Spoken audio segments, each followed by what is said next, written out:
Welcome to the Slop Farm. Enjoy the video. Hello everyone. In this video I will explain how to remove Dodge Caravan seats, giving you more cargo space. Before starting, always ensure your minivan is on a level surface for safety. You will need a 15mm socket, an 11mm socket, and a flat blade screwdriver. Begin by moving the front seats completely forward and tilting their backs. Also, clear any floor mats or items from around the seats you intend to remove. This preparation makes the process much smoother and safer for you. Now let's tackle those second-row seats. First, gently remove the plastic trim panels surrounding the seat bases.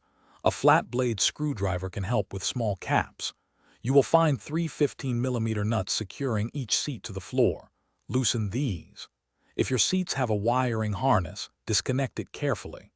These seats are quite heavy, so it is highly recommended to have a second person help you lift each one straight out of the minivan to avoid injury. Moving to the third-row seats, begin by opening your tailgate for full access. If you have stow-and-go seats, fold the seat backs down and lift the floor panel behind them. Then, pull the black strap at the seat's base to release it.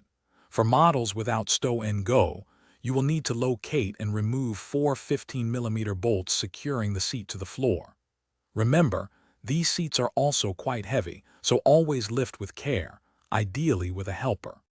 A crucial reminder, all these seats are quite heavy, often weighing over 50 pounds each. Always lift with your legs, not your back, and ask for help if needed. Store your removed seats in a dry, safe location to prevent any damage. When reinstalling, carefully align the seat brackets with their floor mounts. Tighten all bolts to the manufacturer's recommended torque specifications for safety.